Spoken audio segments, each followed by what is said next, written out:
नमस्कार friends, visa to explore में आपका स्वागत है। मैं हूं आपका होस्ट हरीश बाली। वेस्ट बंगाल के हिली रीजन के सफ़र की शुरुआत हमने कर दी है।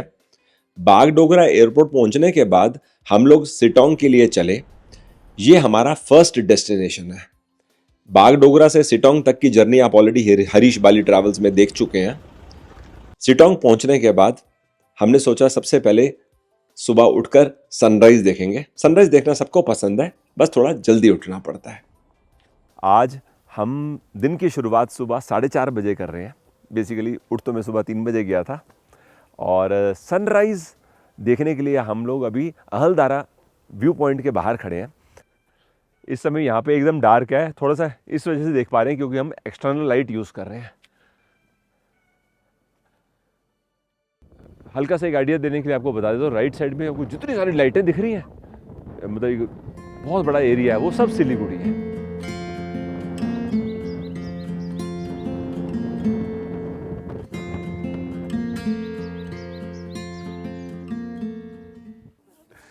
सुबह के 5:50 का टाइम है। 4:30 बजे के हम यहाँ पर आए हुए हैं। अभी भी सन बाहर नहीं आया, ऐसा लग रहा है बस it's just about to come. इधर को एक के पीछे दूसरा पहाड़, तीसरा पहाड़ और बड़े सारे हिल के व्यूज हैं। इधर अलग हिल्स हैं, इधर अलग हिल्स हैं और बीच में क्लाउड्स कितने खूबसूरत लग रहे हैं। अब उस चीज़ की बात करता हूँ जिसको देखने के लिए टूरिस्ट यहाँ पर आते हैं, वो है majestic view of mount Kanchenjunga. अभी से आधे घंटे पहले तक ना सूरज की रोशनी पीक के ऊपर नहीं पड़ रही थी, तो हमें सिर्फ कंचनजंगा जो बर्फ है ना पहाड़ के ऊपर, वो दिखाई दे रही थी। अब सनलाइट जब ऊपर पड़ रही है तो धीरे धीरे वो लाइट पड़ने से ज़्यादा अच्छे से दिखाई दे रहा है। इतने साल में मैंने पहली बार कंचनजंगा की पीक को इतने नज़दीक से देखा है। वैसे आपको क्या लगता है, माउंट कंचनजंगा हिल यहाँ से एरियल डिस्टेंस वाइज कितनी दूर होगी? आप गेस कर सकते हो। यहां पर ना राइट हैंड साइड पे एक हिल व्यू है जिसको देखकर आप फोटो निकालो, उसके बाद फोटो को जूम करो, फिर ऐसा लगेगा जैसे रविंद्रनाथ टैगोर जी की आप फेस फॉर्मेशन देख रहे हो। बात सही है ना? जहां पर मैं खड़ा हूं इस तरफ को एक सनराइज व्यू होम स्टे है, अहलदारा होम स्टे इधर है और ये पूरे कॉम्प्लेक्स के अंदर कम से कम 7 से 8 होम स्टे, हर किसी के पास 5-5, 6-6 रूम्स तो है ही हैं। तो कुल मिला के आज का ना दिन हमारा बहुत मस्त शुरू हो चुका है और जो मेन अट्रैक्शन आज के दिन की अभी तक की रही है वो है amazing view of majestic mount Kanchenjunga. अब यहां से चलते हैं।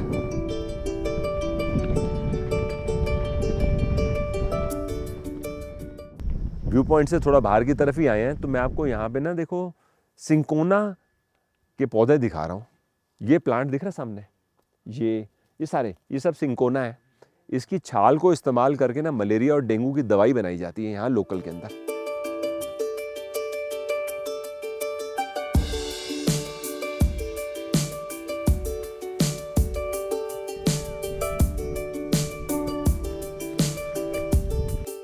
अपने स्टे की तरफ आगे बढ़ ही रहे थे तो हमारे को ना कीवी ऑर्चर्ड दिखाई दिया है।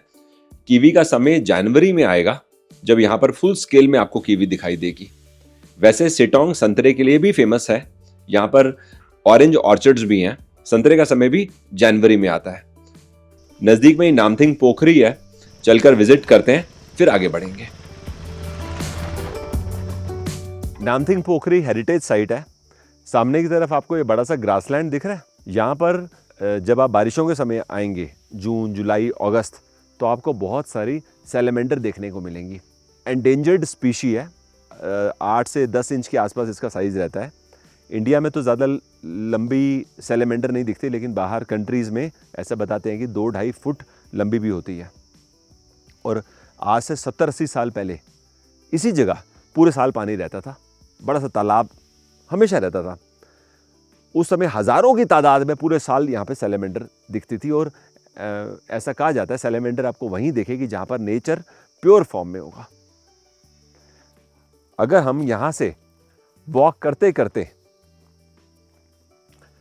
आधा किलोमीटर आगे चले जाएं तो बहुत प्यारी नेचर वॉक हो सकती है। अच्छा लग रहा है यहाँ पे आके। मेरे को ना सबसे ज़्यादा मज़ा या तो नेचर में आता है, मतलब इस प्रकार का वातावरण हो, जंगल जैसा एनवायरनमेंट हो और आप वहीं पे घूम रहे हो, एंजॉय कर रहे हो, ताज़ी हवा मिल रही है आपको, या फिर वाटर बॉडीज़। आपने देखा ही होगा जब दो नदियों का कॉन्फ्लुएंस होता है या तीन नदियाँ मिल रही होती हैं तो मैं कितना खुश हो जाता हूँ, क्योंकि मेरे को एक्चुअली में मज़ा आता है। अब हमारी जर्नी की शुरुआत हो गई है, आज के दिन की अच्छी बिगिनिंग है। अगले 10 से 12 दिन हम ये जो हिल्स में घूमेंगे। मुझे पूरी उम्मीद है कि ये पूरी जर्नी हमारे लिए बड़ी मेमोरेबल एक्सपीरियंस में बदलने वाली है।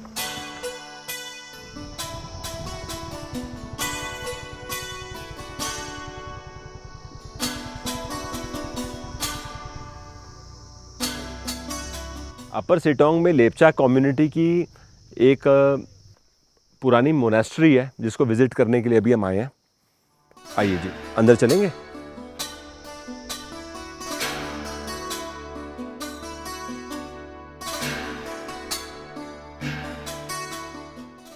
सामने हम गुरु रिम्पोचे जी के दर्शन कर रहे हैं। यहाँ पर एक लोकल पर्सन है, उन्होंने मुझे बताया कि जैसे ब्रह्मा विष्णु महेश होते हैं, उनके दर्शन भी आप यहाँ पे करेंगे। जैसे भगवान विष्णु के हाथ में शंख रहता है, इधर देखिए आप उनके दर्शन कर रहे हैं। और वॉल्स पे कुछ पेंटिंग्स हैं जो बहुत ज़्यादा क्लियर तो नहीं है, लेकिन फिर भी 80% क्लियर है। सारी पेंटिंग्स को बनाने के लिए जो लोकल गांव में पौधे होते हैं उनका रस इस्तेमाल करके इन पेंटिंग्स को बनाया गया है। और जिस जगह ये मोनेस्ट्री बनी हुई है, मैं इस मोनेस्ट्री कॉम्प्लेक्स की बात कर रहा हूँ, ये मिट्टी और ईंट से तैयार की गई है। हालांकि बाहर तो लिखा था ये 1831 की कंस्ट्रक्शन है, लेकिन यहाँ के लोकल लोग ऐसा बोलते हैं कि 1831 के करीब तो की रजिस्ट्रेशन है। एक्चुअली मोनेस्ट्री उससे भी 100 साल पहले यहाँ पे एग्जिस्ट करती थी। बहुत बढ़िया। चलिए अब यहाँ से चलते हैं।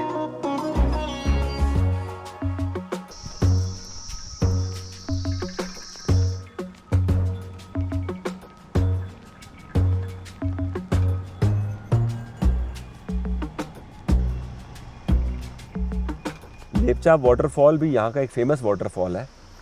अब वाटरफॉल्स तो मेरे को वैसे बड़े पसंद है। चलिए 15-20 मिनट में आपको ज्वाइन करते हैं।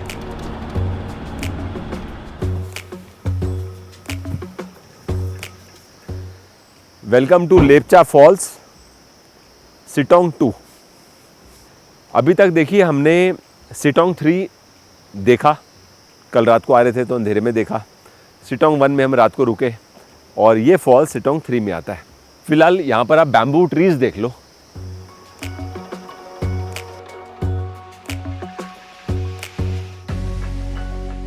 अच्छा, ब्रॉड सा रास्ता बना हुआ है। ये है कि थोड़ी थोड़ी चढ़ाई है, आगे चलकर देखते हैं सीढ़ियाँ आएंगी नहीं आएंगी। फॉल्स तक जाने का 50 रुपये पर पर्सन चार्ज है, ग्राम पंचायत का मेंटेनेंस चार्ज है। अब हम यहाँ से जाएंगे, 10 मिनट हमें लगेगा पहुँचने में।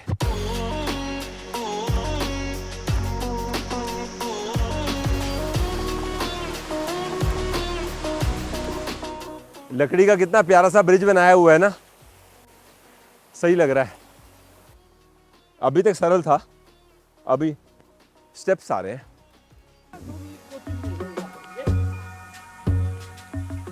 लो जी, वाटरफॉल के दर्शन हो गए हैं।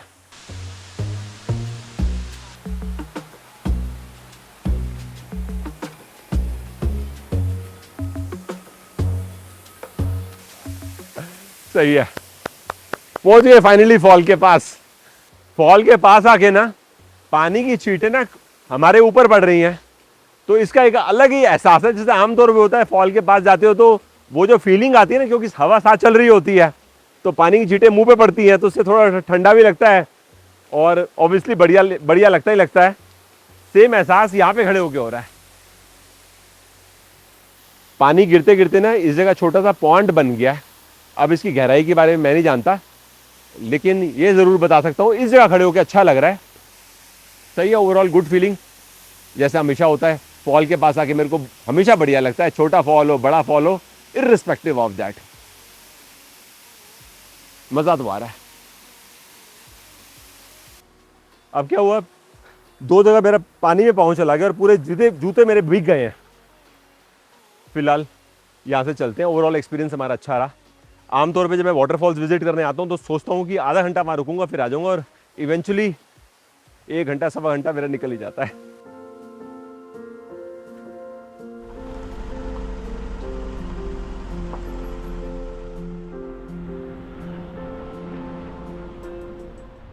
सिटोंग घूमने के लिए जब टूरिस्ट आते हैं ना, तो हर किसी की आइटनरी पे जोगी घाट ब्रिज ज़रूर होता है। तो हमने भी अपनी आइटनरी पे इसको जोड़ के रखा हुआ है। ये ब्रिज है जिसकी हम बात कर रहे हैं सामने। इस जगह की ना 2 खास बात हैं। एक तो ये ब्रिज, अगर आप 2-3 बढ़िया फोटोएं निकालना चाहते हो तो जगह अच्छी है। 10-1 मिनट यहाँ रुककर पानी की मधुर साउंड सुन सकते हो, हर किसी को अच्छा लगता है। खड़े होकर आप नोटिस करोगे ना तो बगल में एक ब्रिज है जो आज की तारीख में टूट चुका है।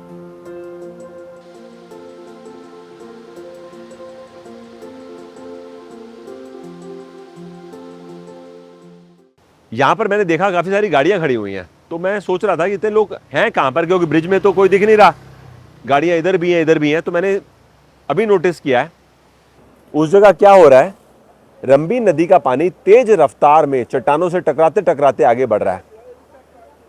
काफी लोग क्या कर रहे हैं वहां पर, फोटोग्राफी कर रहे हैं, साथ साथ पानी में पाँव डाल के बैठे हुए हैं। यहीं से देखने से मेरे को भी मन हो रहा है कि मैं वहाँ जाऊँ, लेकिन अभी मैं नहीं जाऊँगा क्योंकि मेरे को भूख लगी है। मेरे को लंच करना है। मैंने बगल में देखा है कार्ट खड़ी है, काफ़ी लोग इंतज़ार कर रहे हैं चाउमीन या मोमोज़ का, यही इस कार्ट में मिल रहा है। तो एक ऑप्शन ये है। सेकंड ऑप्शन है यहाँ पर 2 ईटरीज़ हैं, इनमें से किसी एक के पास चलते हैं और लंच कर लेते हैं। दोपहर में 2 बज गए। मैं एक्चुअली बड़ा डिसिप्लिन हूँ इस मामले में कि 12:30 और 1:30 के बीच में लंच कर लेना चाहिए। अभी 2:15 का टाइम ऑलरेडी हो गया। ब्रिज के बगल में द्वितीया फूड कॉर्नर है। मैंने अपने लिए यहाँ पर वेज थाली मंगवाई है। दाल चावल के अलावा राइस साग दिया है और इस तरफ को स्क्वाश की सब्जी दी है।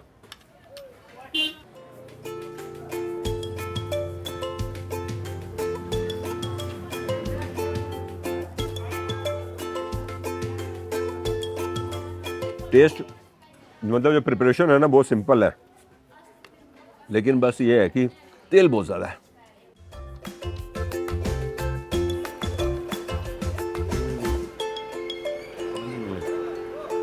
ये गजब है। चाउ चाउ खा के मेरे को मज़ा नहीं आया था, लेकिन राइस साग ने तो समा बांध दिया। एक बाइट लेते ही दिल खुश हो गया। मसाले के नाम पे कुछ नहीं, फ्रेशनेस फुल ऑन है। कुल मिला के टेस्ट भरपूर है।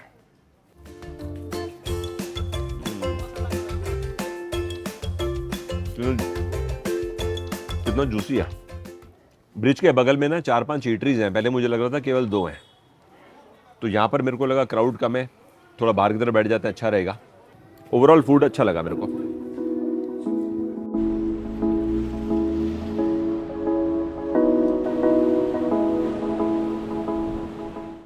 टाइम कैसे निकल जाता है पता नहीं चलता। 3:45 बजे का टाइम है। अभी हम मंगपू जा रहे हैं, यहीं से स्ट्रेट जाएंगे 5-6 किलोमीटर। इस समय मैं मंगपू में हूँ। यहाँ पर मैं आया ये सोच के था कि यहाँ आने के बाद हम म्यूज़ियम विज़िट करेंगे और रविंद्रनाथ टैगोर जी के जीवन के बारे में जानेंगे। और यहाँ पर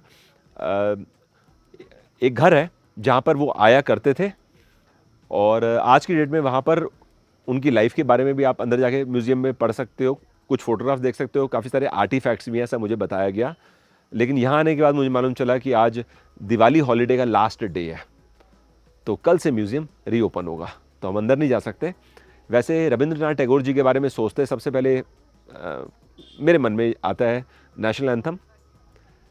नेशनल एंथम उनकी लिखे हुए गीत भारत भाग्य विधाता में से लिया गया था। ये पहले नॉन यूरोपियन पर्सन थे जिनको 1913 में नोबेल प्राइज दिया गया for his writing Gitanjali. Rabindranath Tagore ji का जो एंसेस्ट्रल हाउस है ये कोलकाता में है, जोराशांको बोलते हैं। मैं जब कोलकाता गया था आज से लगभग 6 साल पहले, तब मैं उनके घर को विज़िट करने गया था। तो अगर आपने वो वीडियो नहीं देखा तो लिंक मैं इस वीडियो के डिस्क्रिप्शन में दे दूँगा। तो आई रियली विश कि यहाँ पर मैं म्यूज़ियम विज़िट करता। अब यहाँ आने का पर्पज़ तो यही था। बाकी वैसे आपको बता देता हूँ कि उनके लिखी हुई पोएम्स, प्लेज, लिटरेचर को दुनिया भर में लोगों ने पढ़ा और अप्रिशिएट किया। अब यहाँ से हम कर्सियोंग जाने के लिए निकल रहे हैं। 2.5 आवर्स तक का टाइम लग जाएगा पहुँचने में। अभी 4:30 का टाइम है, तो समझ लीजिए 7 बजे का पहुँचते पहुँचते।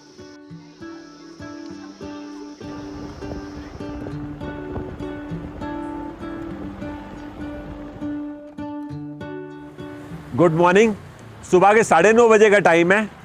कर्सियोंग रेलवे स्टेशन के बाहर खड़े होकर हमारे दिन की शुरुआत हो रही है।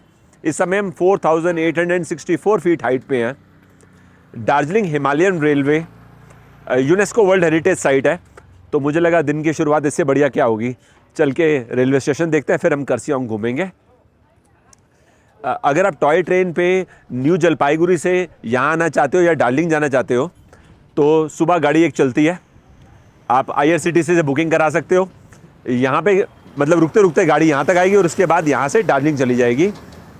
तो अंदर मैं एक मैप देख रहा था, स्टेशन कंपाउंड में लगा हुआ था, उसके हिसाब से 48 किलोमीटर का सफ़र है न्यू जलपाईगुड़ी से यहाँ तक का, और टिल दार्जिलिंग 80 किलोमीटर्स है। यहाँ पर आके मैंने एक चीज़ नोटिस करी, जैसे आज सुबह सुबह देख रहा हूँ पिछले 15-20 मिनट से, रास्ते तंग हैं, नैरो गलियाँ हैं, घर बने हुए हैं, कमर्शियल एस्टैब्लिशमेंट्स हैं, उसकी वजह से काफ़ी सारे रास्ते इन्होंने वन वे कर रखे हैं, विच इज़ गुड। अगर आप अपनी गाड़ी लेकर आए हो तो पार्किंग इज़ अ प्रॉब्लम। गाड़ी का ड्राइवर अगर साथ है तो कहीं 2-4 मिनट खड़ा कर सकते हैं गाड़ी को, लेकिन पार्किंग बड़ी दिक्कत है। और इतना ट्रैफिक जैम मेरे को महसूस हुआ सुबह। हम होम स्टे से यहाँ पहुँचना, जो कि मुश्किल से 1 किलोमीटर का सफ़र था, उसी में हमारे को आधा घंटा लग गया। मतलब ये मैं आपको इसलिए बता रहा हूँ कि मैं पहली बार आया हूँ, तो traffic jam is a problem. Anyways, आज हम यहाँ पर घूमने वाले हैं first half of the day, फिर हम सेकंड हाफ में मिरिक के लिए निकलेंगे। अभी स्टेशन के बगल में मैं नोटिस कर रहा था, एक टैक्सी काउंटर है। अगर आपको शेयर में यहाँ से जाना है सिलीगुड़ी, तो वो लोग 150 रुपीज़ चार्ज लेते हैं। गैंगटॉक जाना है सुमो जीप में शेयर करके, तो 500 रुपीज़ पर पर्सन। चलिए अब घूमते हैं, जहाँ जाएंगे आपके साथ शेयर करते हैं और ख़ुद भी देखते हैं।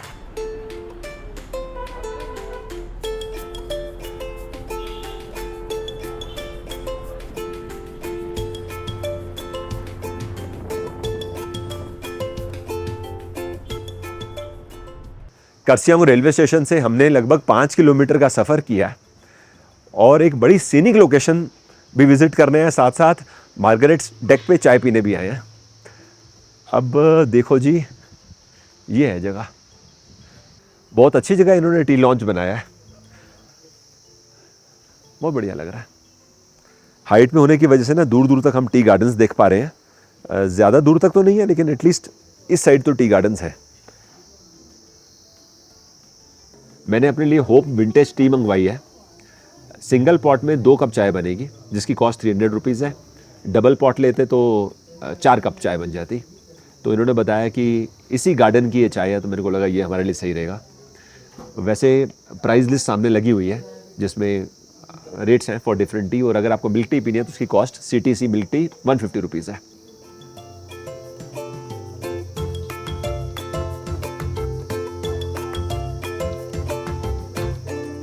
टेस्ट तो है, देयर इज नो डाउट। देखो, मेरे को आदत नहीं है ब्लैक टी पीने की, वो बात अलग है, लेकिन अगर मैं एक्सपीरियंस के तौर पे बात करूं तो टी का एक्सपीरियंस तो है, मानना पड़ेगा। ये जगह मेरे को पसंद आई। टी थोड़ी एक्सपेंसिव लग सकती है, लेकिन एक्सपीरियंस भी तो है। अब यहाँ बैठकर हिल्स देखकर सॉफ्ट म्यूजिक चल रहा है, टी एंजॉय कर रहे हो, तो नाइस एक्सपीरियंस। यहाँ से चलने से पहले ना अपने लिए मैं इनके सेल्स काउंटर से 200 ग्राम टी ले रहा हूँ, ये वाली डीजू, ये है टी लीफ।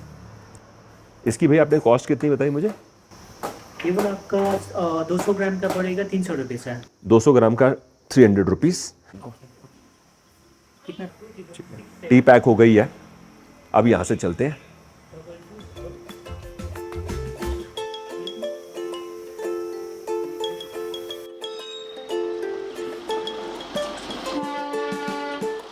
जैसे ही बाहर आए, ट्रेन दिखाई दे गई है। दार्जिलिंग से ये कर्सियोंग जा रही है। सही है, मस्त लग रहा है।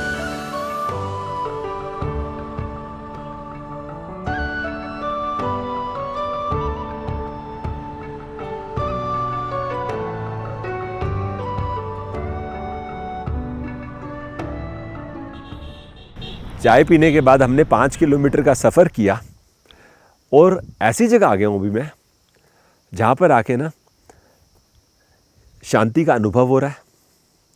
नज़रों को वो देखने को मिल रहा है जो आम तौर पे हिल स्टेशन में भी हर जगह नहीं मिलता। हम इस समय बागोड़ा व्यू पॉइंट आए हैं। अभी हम 7100 फीट हाइट पे हैं। मैं यहाँ पे खड़े हो जाता हूँ।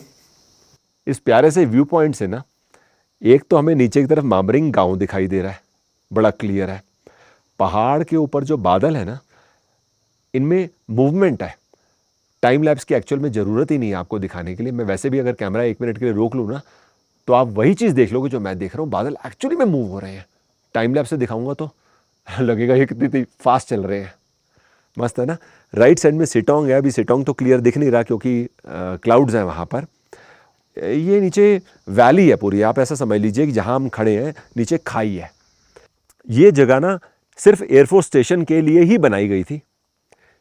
अगर यहाँ का एरियल व्यू देखेंगे तो राइट हैंड साइड में भी खाई है, लेफ्ट में भी खाई है और बीच में ये रोड है। मतलब हम एक पहाड़ के टॉप पे खड़े होकर आपको ये व्यू दिखा रहे हैं।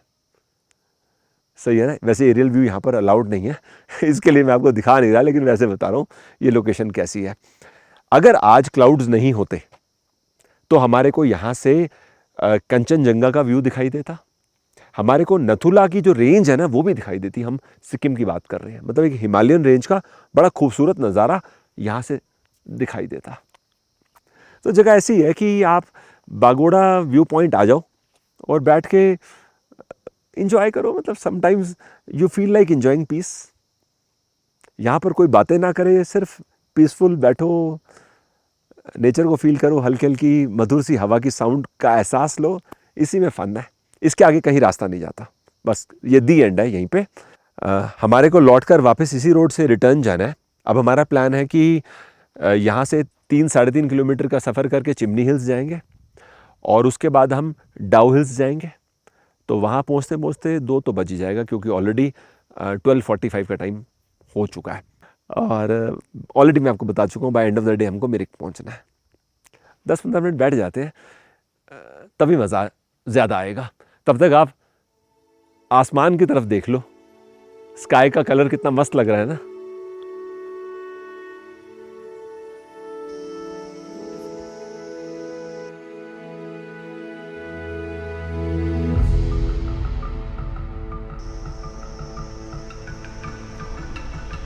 मैं जब कर्सियोंग की आइटनरी बना रहा था ना, तो एक जगह आई चिमनी, जिसको मैंने अपनी आइटनरी में लिया। फिर नाम इतना एक्साइटिंग था तो ऑब्वियसली मैंने थोड़ा पढ़ा इसके बारे में, तो मेरे को पता लग गया कि चिमनी क्या है। सुन के थोड़ा अजीब लगता है ना कि हम चिमनी देखने जा रहे हैं। एनीवेज, इस समय हम 7200 फीट हाइट पे हैं। मैंने यहाँ 3-4 लोगों से आने के बाद पता लगाया कि अभी बागोड़ा व्यू पॉइंट जो हमने विजिट किया वो इससे ऊपर है या नीचे है। तो लोग बोल रहे हैं कि बागोड़ा व्यू पॉइंट यहाँ से कम 500 फीट ऊपर है। तो अगर ये 7200 है तो वो 7700 होना चाहिए एज पर लोकल्स हेयर। अंदर चल के मैं आपको चिमनी दिखाता हूँ और इस जगह के बारे में बताता हूँ कि why this place is a heritage location.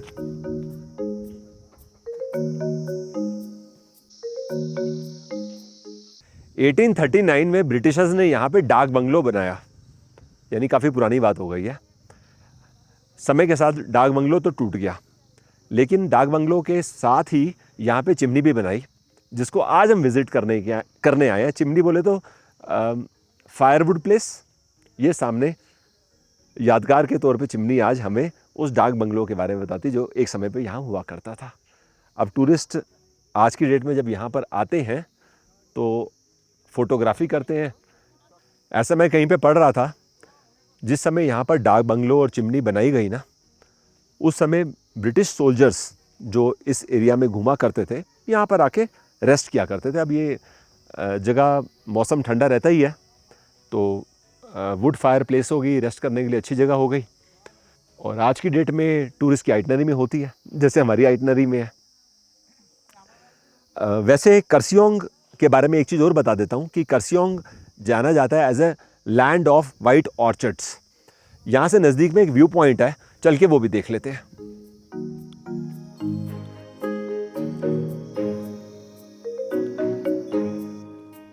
अच्छा लग रहा है यहाँ पर आके वॉक करते करते ना, लंबी लंबी सांस लो, सांस छोड़ो, मतलब वो फीलिंग है ना प्योर एयर की जो होती है, अच्छा लग रहा है। अंदर आने के लिए जब मैं टिकट काउंटर से टिकट निकाल रहा था ना, 20 रुपये पर पर्सन, उसी समय उन्होंने मेरे को बोला यहाँ पे ना व्यू पॉइंट ज़रूर देख लेना।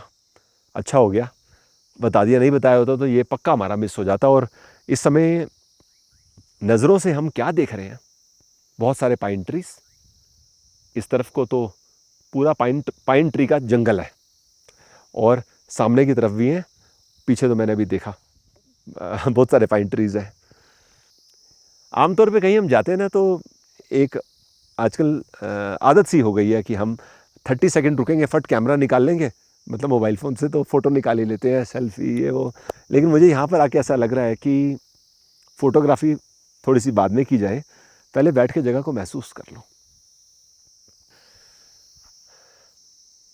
अति सुंदर दम है इस जगह में। व्यू पॉइंट के साथ साथ ना एयर की जो प्योरिटी है ना, बड़ी इंप्रेसिव है।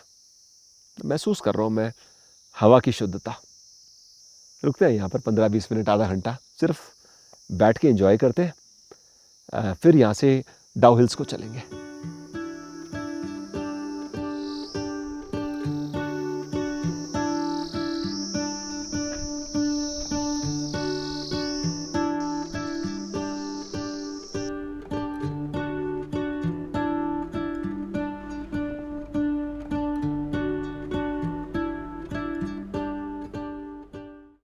चिमनी से जब हम डाउ हिल्स जाने के लिए निकले तो सफ़र बड़ा मज़ेदार होने लगा। कुछ देर बाद हमने एक डेंस फॉरेस्ट एंटर कर लिया, जहाँ से बेसिकली डाउ हिल्स की शुरुआत होती है। और लेफ़्ट राइट दोनों तरफ बहुत सारे पाइन ट्रीज़ देखते देखते हम 2-2.5 किलोमीटर आगे आए, और इस समय हम पहुँच चुके हैं वेस्ट बंगाल फॉरेस्ट म्यूज़ियम। ये सामने दिख रहा है आपको, नज़दीक जाके मैंने देखा अभी ये म्यूज़ियम क्लोज्ड है, तो ये हमारा एक स्पॉट था जिसको हमको विज़िट करना था। अब अंदर नहीं जा सकते, लेकिन मैं आपको एक चीज़ बता देता हूँ, ये पूरा एरिया ना फॉरेस्ट डिपार्टमेंट के अंडर आता है। यहाँ पर मेरे राइट हैंड साइड पे फॉरेस्ट डिपार्टमेंट का रेंजर्स होते हैं ना, उनका हॉस्टल है। नज़दीक में रेंजर्स का स्कूल भी है, बेसिकली उनके ट्रेनिंग प्रोग्राम्स वहाँ पर होते हैं। यहाँ से हम थोड़ा सा और स्ट्रेट चले जाएंगे तो हम हेरिटेज स्कूल जाके विज़िट कर सकते हैं। अभी जाएंगे वहाँ पे, तब तक मैं आपको एक कोट दिखाता हूँ, बड़ा प्यारा कोट है। Anyone who has ever made anything of importance was disciplined. कितनी बड़ी बात है। वॉल्ट डिज्नी का ये कोट भी बहुत अच्छा है, the way to get started is to quit talking and begin doing. ये मेरे लिए बड़ा एप्ट है। काफ़ी बार मैं ना सोचता रहता हूँ, मतलब बातें करता रहता हूँ चीज़ों के बारे में, मैं ये ऐसा करूँगा वैसा करूँगा, और एक्शन ओरिएंटेशन में पीछे रह जाता हूँ। और बहुत लोग होते हैं थोड़ा सा सोचते हैं, दे स्टार्ट। Nice quote. और एक चीज़ ऐसा मेरे को यहाँ पर आके अच्छी लग रही है, इन्होंने ना ऑलमोस्ट हर सेकंड या थर्ड ट्री के बाहर एक बोर्ड पे कुछ ना कुछ लिखा हुआ है कि अगर आप वॉक कर रहे हो तो आप पढ़ते जाओगे और अच्छा लगेगा आपको पढ़कर। जैसे यहाँ पर इन्होंने लिखा है, be a part of the solution not a part of the pollution. कितनी बढ़िया बात है। वैसे अगर आपके पास टाइम हो तो यहाँ से 2-2.5 किलोमीटर फॉरेस्ट वॉक करते करते हेरिटेज स्कूल तक चले जाओ, खूब मज़ा आएगा। सोचो ना, इस समय देखो ना कितनी ग्रीनरी है यहाँ पर, और एक्चुअल में हम डेंस फॉरेस्ट के बीच से वॉक कर रहे हैं। अति उत्तम। थोड़ा सा वॉक करके हम लोग ना वेस्ट बंगाल फॉरेस्ट स्कूल तक तो पहुंच ही गए हैं। एस्टेब्लिश्ड 1907। बहुत मज़ा आ रहा है वैसे यहाँ पर आके। डाउ हिल्स में ना विक्टोरिया बॉयज़ स्कूल है, जिसकी एस्टेब्लिशमेंट 1879 की है। आप अगर यूट्यूब पे सर्च करोगे ना, काफ़ी लोगों ने इस जगह को हॉन्टेड क्या ना बहुत पॉपुलराइज कर दिया for the wrong reasons. Reality में ऐसा हॉन्टेड जैसा कुछ भी नहीं है। और जब से ये सब स्टार्ट हुआ तब से इन्होंने यहाँ टूरिस्ट की एंट्री बंद कर दी है। ऊपर लिखा हुआ है नो एंट्री फॉर टूरिस्ट। यहाँ पर बगल में एक मेरे को होम स्टे का भी बोर्ड दिखाई दे रहा है, इसका मतलब ऊपर कोई ना कोई होम स्टे अकोमोडेशन भी है। बाकी जैसे मैंने आपको बताया कि पूरा फॉरेस्ट एरिया है, सच अ ब्यूटीफुल प्लेस। मतलब नेचर को आप खुल के एंजॉय कर सकते हो अगर आप यहाँ पे डे ट्रिप के लिए आते हो या 1-2 घंटे के लिए आते हो।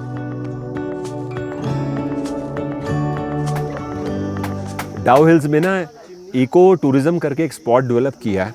यहाँ पर ये लोग 20 रुपये की टिकट निकालते हैं और आप अंदर जाके नेचर वॉक कर सकते हो और वाकई आपको लगेगा हम पाइन ट्री फॉरेस्ट के बीच में है। वैसे वो तो हमें काफ़ी देर से लग ही रहा है, तो अभी थोड़ा टाइम कम है, इस वजह से हम अंदर नहीं जा रहे। तो बाहर मैंने कहा मोमोज़ खा लेते हैं जब तक लंच तक पहुँचेंगे, लेट हो जाएंगे।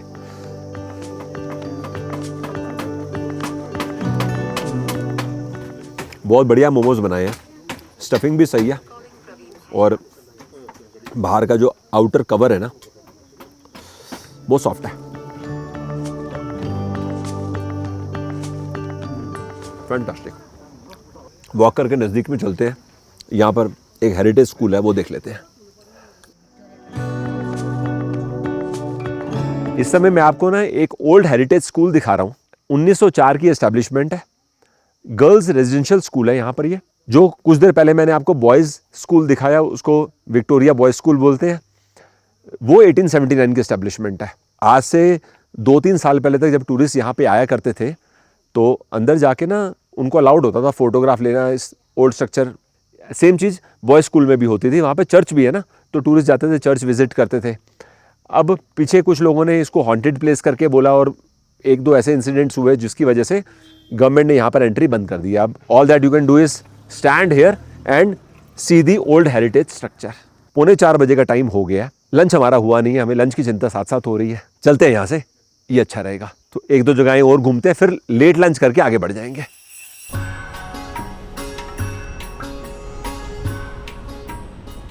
डाउ हिल से हम लोग ना 3 किलोमीटर का सफ़र करके हनुमान टॉप की ओर जा रहे हैं।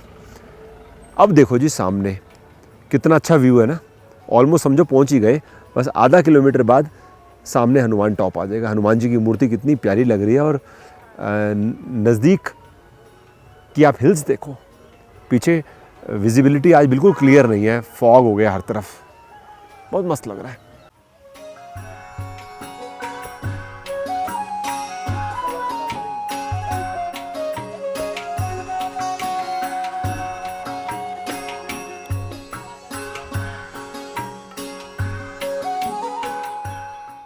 बड़ा अच्छा लगा मेरे को यहाँ पे आके।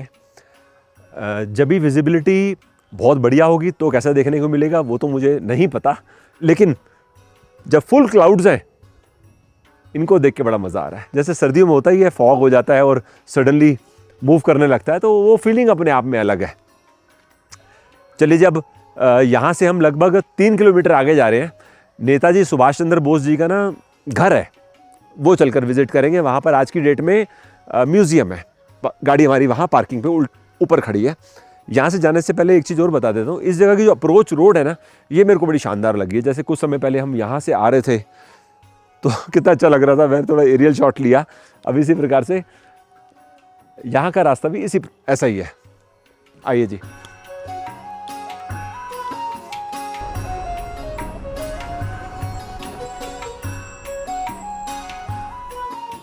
हम नेताजी सुभाष चंद्र बोस जी के म्यूज़ियम तक पहुंच गए हैं, लेकिन अंदर नहीं जा सकते क्योंकि आज और कल ना ये म्यूज़ियम बंद है छठ पूजा की वजह से।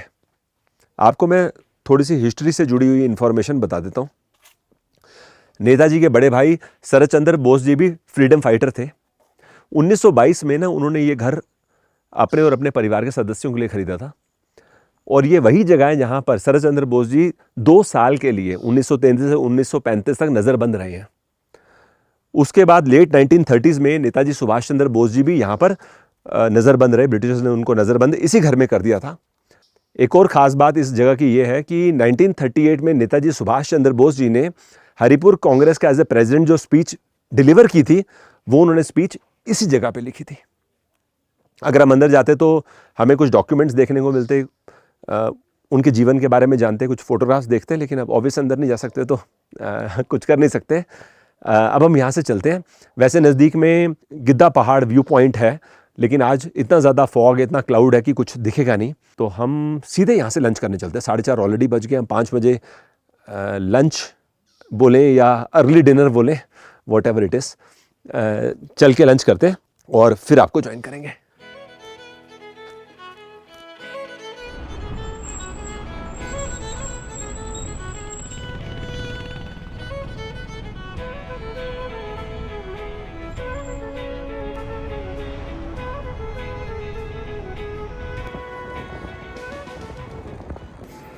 इस समय मैं टिम्बूर ऑन द ट्रेल आया हूँ।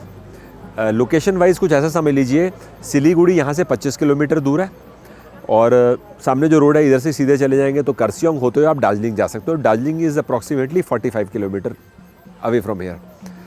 हमको मिरिक जाने के लिए तो रिटर्न जाना पड़ेगा कुछ किलोमीटर और वहाँ से हम मिरिक की डायवर्जन से निकल जाएंगे। आइए जी।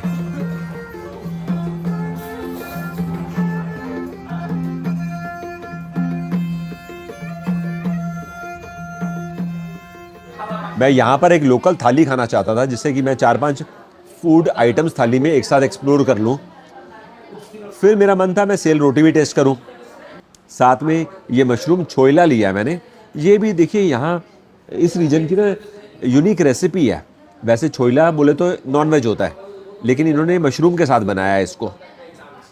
ये है जी आलू का अचार और ये टिम्बूर है जिसके नाम से ये रेस्टोरेंट है। टिम्बूर मतलब काइंड ऑफ शेजवान पेपर।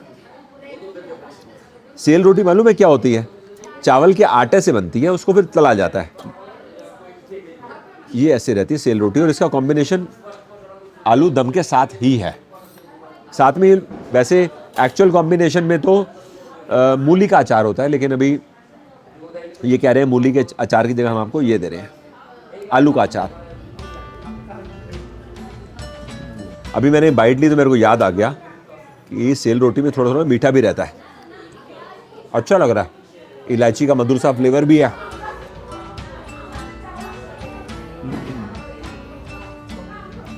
थोड़ा मैं टिम्बूर के साथ ट्राई करता हूँ। ये अलग चीज़ है। टेस्ट पर्पस के लिए ठीक है, लेकिन मज़ा आलू दम के साथ ही है सेल रोटी का।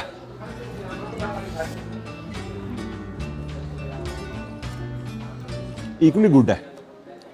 मशरूम छोइला बड़ी इंटरेस्टिंग चीज़ है। ये चीज़ें ना यहाँ पर आके मैं एक्सप्लोर कर रहा हूँ, अदरवाइज नो आइडिया, कोई आइडिया नहीं इसका टेस्ट कैसा होगा।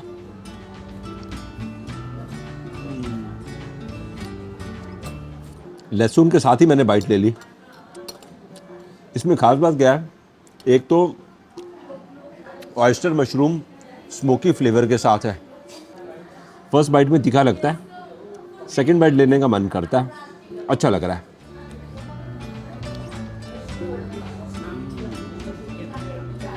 तीखे के साथ साथ ना हल्की हल्की खटास भी है, मज़ा आ रहा है। आज से पहले कभी मैंने मशरूम इस टेस्ट में नहीं खाया, एकदम नई चीज़ और मज़ेदार। थाली आ गई है, मैं आपको ना यहाँ से बताता हूँ इसमें क्या क्या है। इधर से देखिए, नाइजीला सीड्स और तिल को मिला के ना ऐसा चटनी बनाते हैं। ये है, इसको हम राइस के साथ खाएंगे। मूली का अचार, इसको गुंदरुक बोलते हैं। मैं सिक्किम गया था, वहाँ मैंने गुंदरुक खाया था। ये राइस आ गया ना बगल में, आप देख रहे हो हरे रंग का, इसी को फर्मेंट करके ड्राई करके गुंदरुक का अचार बनाया जाता है। ये हो गया जीरा आलू। इस तरफ को पनीर फिंग के साथ है। अब ये फिंग क्या है, इंग्लिश में बोल सकते हैं ग्लास नूडल्स, लेकिन ये राइस से नहीं बना है। इन्होंने मेरे को बताया कि दाल से नूडल बनते हैं। ये बड़ी नई चीज़ है। ग्लास नूडल्स तो हम सब ने कभी ना कभी खाए हैं, तो ये बड़ा अमेजिंग सा है। मतलब स्पेशली जो नूडल्स है उसकी बात कर रहा हूँ। और ये काली दाल है, इस रीजन में बहुत चलती है, सिक्किम में भी बहुत चलती है काली दाल। ये दिखाने के लिए मैंने आपको काली दाल दिखा दी है। मैंने कहा मेरे को दिखा दो, ये है काली दाल, और साथ में ये चिकन लिया मैंने। तो बेसिकली ये वेज थाली है। एज ए एक्स्ट्रा मैंने ये चीज़ मंगवा ली। साथ में इन्होंने खीर दी है।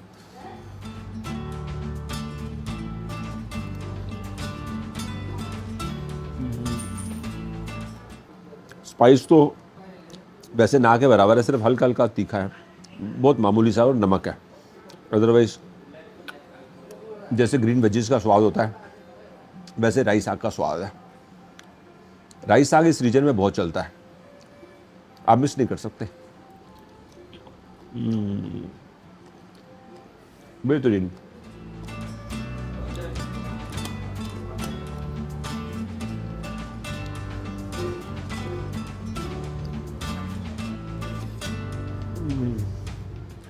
सिंपल दाल है, कोई मसाले नहीं है, जिसमें लहसुन का फ्लेवर महसूस हो, और नमक और लाइट स्पाइसेस अगर डाले भी हैं स्पाइसेस तो काफ़ी हल्के हैं। तो जनरली कह सकते हो suitable for people of all age groups.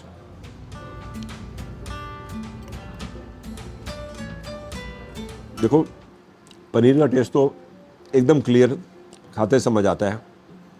अब ये जो फिंग है ना, ये अलग से खाने पड़ेंगे समझने के लिए फिंग का स्वाद कैसा है। फिलहाल खाने से तो ग्लास नूडल्स जैसा स्वाद आ रहा है।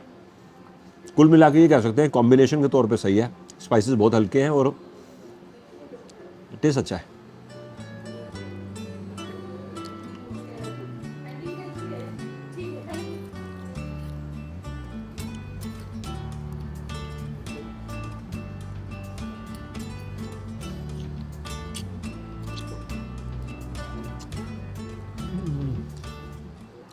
चिकन प्रिपरेशन के अंदर ना स्पाइसेस की बड़ी ज़बरदस्त गेम है।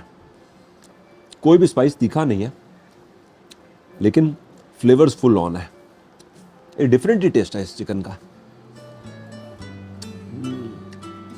बड़े सारे लोकल हर्ब स्पाइसेस क्या है मैं नहीं जानता, लेकिन टेस्ट यूनिक है। खाने से लग रहा है कि कोई चीज़ आप ऐसी खा रहे हो जो एकदम नया एक्सपीरियंस है। अभी तक मैंने जो खाया यहाँ पे ना, मेरे को इनफैक्ट चिकन की प्रिपरेशन नंबर 1 लगी है पनीर और फिंग के साथ। बाकी दाल भी अच्छी है, बट लेकिन ये दाल मैं ऑलरेडी बहुत बार खा चुका हूँ पहले, तो ये नॉवेल्टी फैक्टर नहीं है मेरे लिए, क्योंकि ऑलरेडी बड़ी बार खाई है। लेकिन ये चीज़ नहीं है मेरे लिए। और पनीर के टेस्ट ने तो लाइक मैं एक्सपेक्ट ही नहीं कर रहा था इतना स्वाद होगा। टिम्बूर और राइस को मिक्स कर लेते हैं और साथ साथ अलग से थोड़ा गुंदरुक ले लेते हैं।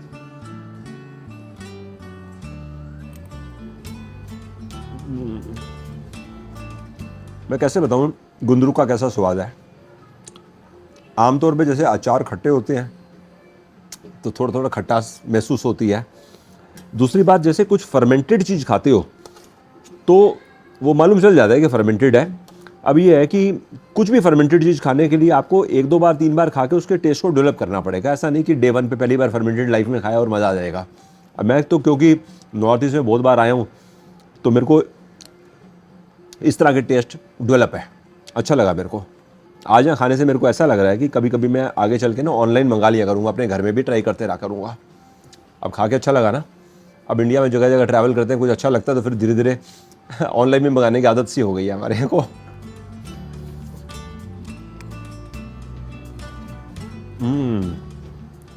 मस्त है ये कॉम्बिनेशन। जैसे मैं राइस से खा रहा हूँ ना, अगर हम इसको राइस को चपाती से रिप्लेस करने की कोशिश करें तो शायद ऐसा स्वाद नहीं आएगा जो हमें राइस के साथ आ रहा है, ऐसा मुझको लग रहा है। इसको यहाँ पे ना लोकल में फिलेंगे का अचार बोलते हैं, अचार या चटनी। तो अगेन पहली बार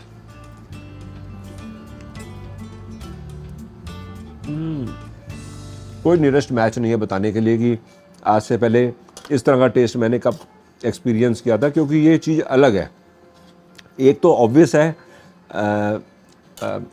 नाइजीरिया सीड्स, साथ में तिल भी है और साथ में कुछ और भी है जिसकी वजह से मेरे को इतना मधुर स्वाद आ रहा है इसका राइस के साथ। अच्छा लगा। फूड हम यहाँ पे एंजॉय कर रहे हैं।